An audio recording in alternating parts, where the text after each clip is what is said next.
तो अब देखना होगा कि पहले चरण के मतदान के बाद क्या कुछ सामने आता है।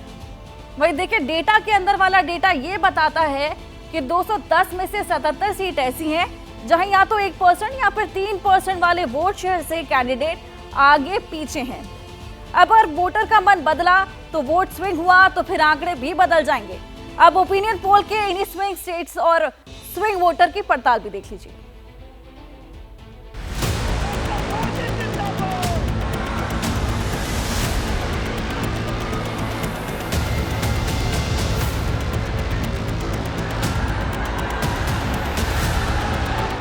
दिल्ली में बहुमत से राज करना है तो फिर उत्तर प्रदेश को साधना ही होगा। वक्त के साथ ये कहावत और दुरुस्त होती चलेगी। उत्तर प्रदेश देश का वो सियासी सूबा जिसके पास 80 लोकसभा सीटों की चाबी है। इस बार यूपी वालों का मूड क्या है? एबीपी न्यूज और सी वोटर का फाइनल ओपिनियन पोल क्या कहता है?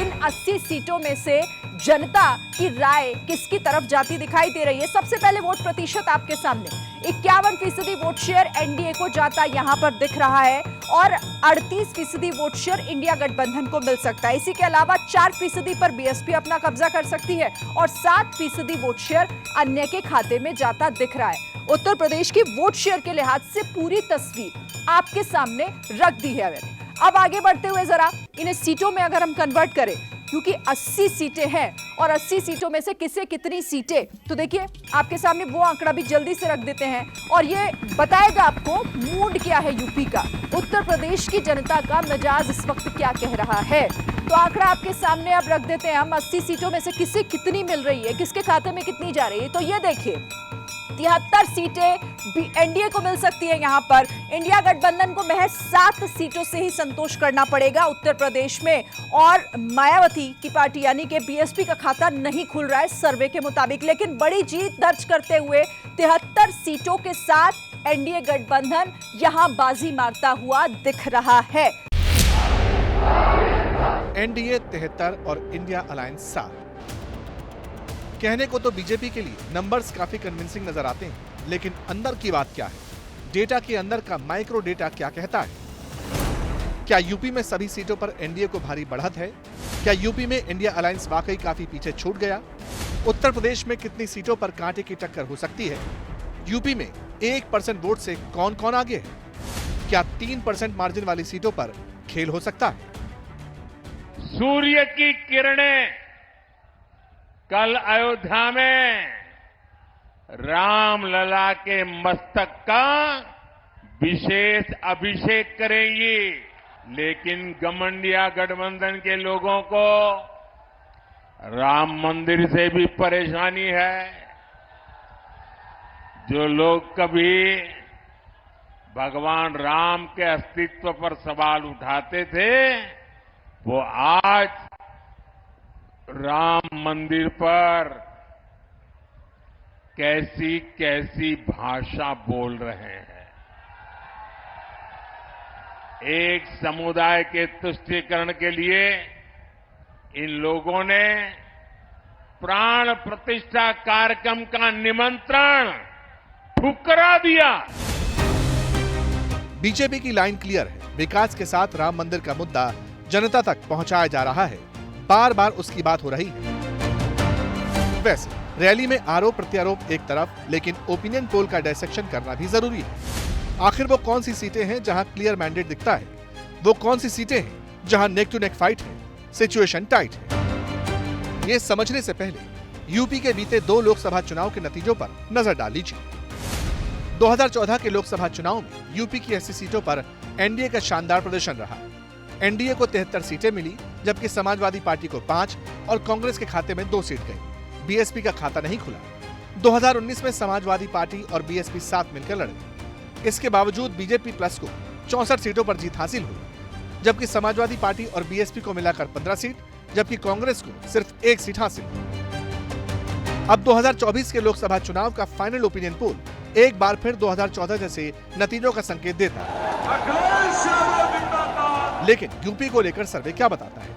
लोकसभा चुनाव के लिए यूपी के फाइनल ओपिनियन पोल के मुताबिक 80 में से 16 सीट ऐसी हैं जहां एनडीए और इंडिया अलायंस के बीच कांटे की टक्कर है। इन 16 में से भी 7 सीट ऐसी हैं जहां 1% वोट के मार्जिन से हार जीत तय हो सकती है। वहीं 16 में से 9 सीट ऐसी हैं जहां हार जीत में सिर्फ 3% वोट का अंतर दिखाई पड़ता है, यानी नतीजा कहीं भी स्विंग हो सकता है। शायद इसीलिए हर कोई पूरी ताकत लगा रहा है, क्योंकि चुनाव माइक्रो मैनेजमेंट से ही जीता जाता है।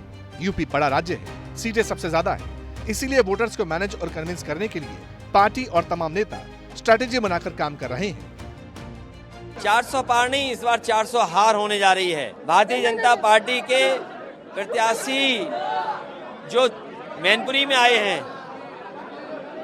वो पहले ही स्वीकार कर चुके हैं कि समाजवादी पार्टी यहाँ जीतेगी, और बीजेपी के कार्यकर्ताओं का मनोबल टूट गया है। वो अंदर ही अंदर निराश हैं कि कैसा प्रत्याशी उनके बीच में आया है।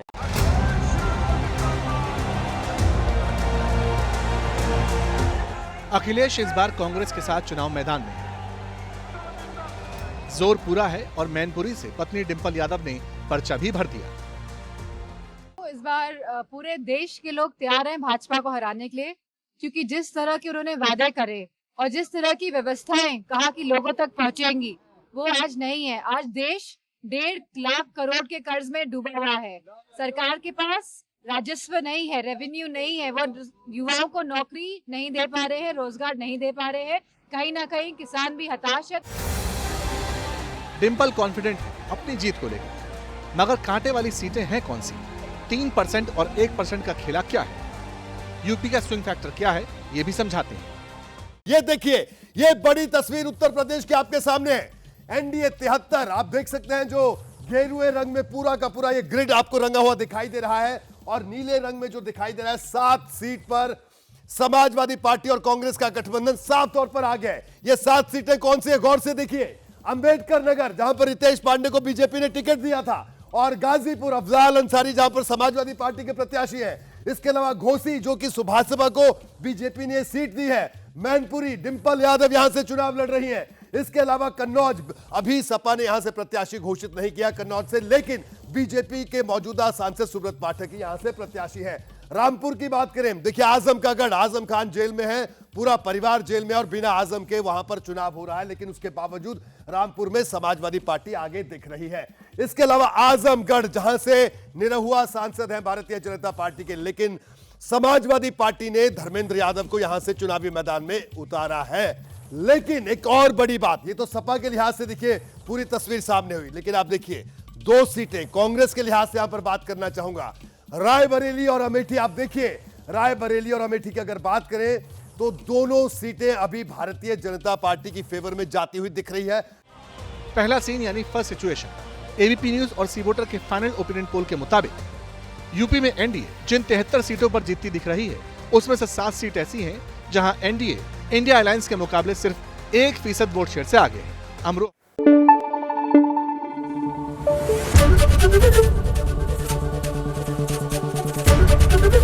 एबीपी न्यूज आपको रखे आगे।